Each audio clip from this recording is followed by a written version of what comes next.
Pai, do Filho e do Espírito Santo. Amém. Caros irmãos e irmãs, no nosso último programa, nós havíamos começado um novo parágrafo do nosso catecismo que tem como título O Céu e a Terra. Lembrando que o credo professa que Deus é o Criador do céu e da terra. E o símbolo chamado niceno-constantinopolitano, aquele credo mais longo que nós rezamos em certas solenidades, acrescenta de todas as coisas visíveis e invisíveis. Vimos que na Escritura, céu e terra é uma expressão globalizante, significa tudo que existe, a criação inteira. Então Deus é criador de tudo que existe. E é criador também de um mundo invisível, o mundo dos anjos, além do mundo dito dos homens. Vimos como a palavra céu ela é usada para com vários sentidos. Pode ser simplesmente o firmamento, ou seja, o espaço do sol, da lua, das estrelas, essa visão que nós temos tão bonita quando olhamos para cima. Mas céu também pode ser o lugar próprio de Deus, né? Vosso Pai que está nos céus, né? Pai nosso que estás nos céus. E pode ser, finalmente, a nossa glória escatológica, o céu para onde nós vamos, né? Depois da nossa vitória final. Então, vimos uma citação do Quarto Concílio de Latrão, um concílio muito importante na história da Igreja, que Deus criou conjuntamente do nada, desde o início do tempo, tanto as criaturas espirituais quanto as criaturas corporais, ou seja, os anjos e o mundo terrestre. Finalmente, nós havíamos explicitado que a existência dos anjos é uma verdade de fé. E aí nós chegamos ao parágrafo 329 do nosso catecismo. Quem são os anjos? Santo Agostinho diz a respeito deles: anjo, que quer dizer mensageiro, angelos, é designação de encargo, não de natureza. Se perguntares pela designação da natureza, é um espírito. Se perguntares pelo encargo, é um anjo. É espírito por aquilo que é anjo por aquilo que faz. É uma afirmação de Santo Agostinho quando ele comenta o Salmo 103. Então, vamos reter bem isso.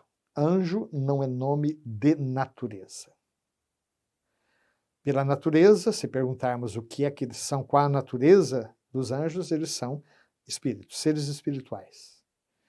Eles são anjos por aquilo que eles fazem, ou seja, eles são mensageiros. Eu costumo brincar que podemos usar a palavra também para nós, né? Nós podemos ser anjos na vida da pessoa. Nós podemos ser mensageiros de Deus na vida da pessoa. Não significa que nós sejamos seres espirituais. Aqueles que, de uma maneira mais formal, a Escritura e a tradição da Igreja chama de anjos, são seres espirituais. Mas eles não são anjos porque seres espirituais, mas por causa daquilo que fazem. Por todo o seu ser, os anjos são servidores e mensageiros de Deus, porque contemplam sem cessar a face do Pai que está nos céus. Isso é o Evangelho segundo São Mateus, capítulo 10, que nos diz isso. Eles são heróis fortes que executam suas ordens, obedecendo a sua palavra. Salmo 103, versículo 20.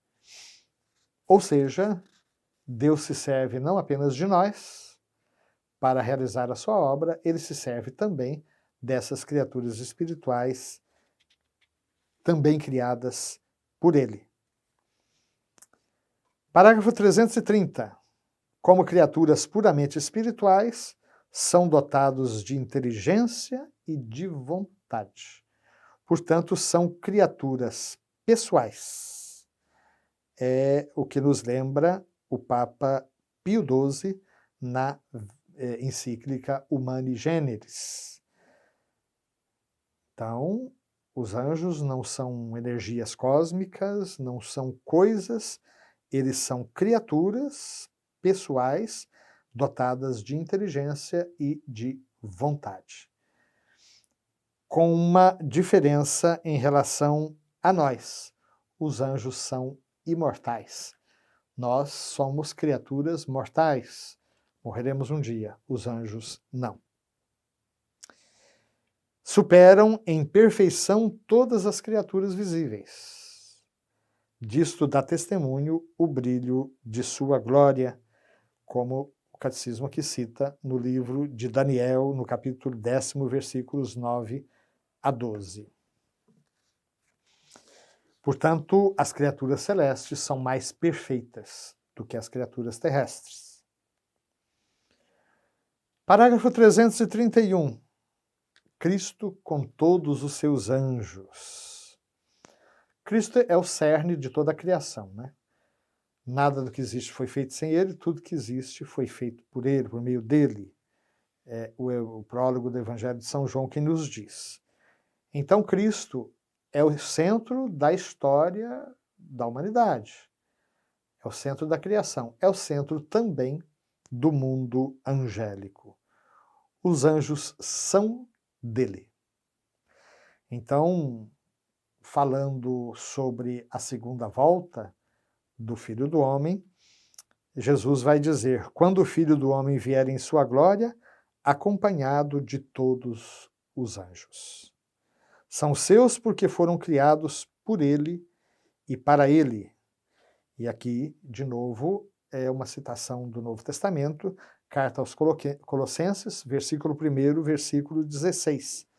Pois é nele que foram criadas todas as coisas no céu e na terra, os seres visíveis e os invisíveis, tronos, dominações, principados, potestades, tudo foi criado por ele e para ele.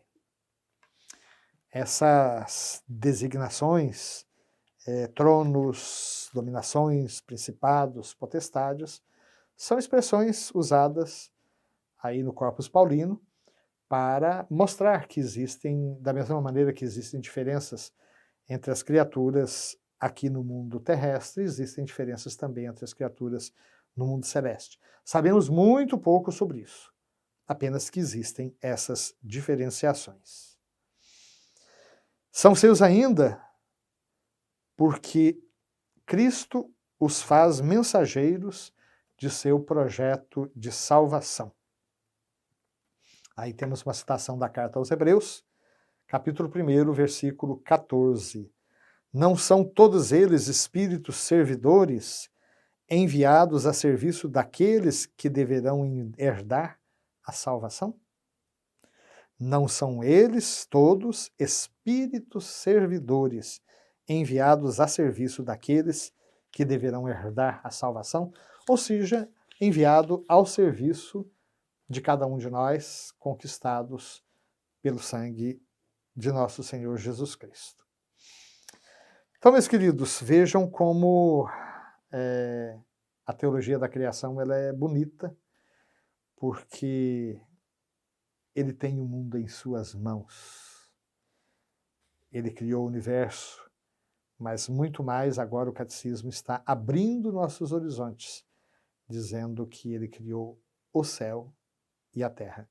Ele criou as coisas visíveis e as coisas invisíveis. Queremos então pedir ao Divino Espírito Santo que nos ilumine para conhecermos sempre mais os conteúdos da nossa fé e, sobretudo, para nos apropriarmos daquela fé existencial que coloca em Deus o sentido e a razão última da sua existência. Creio, Senhor, mas aumentai a minha fé.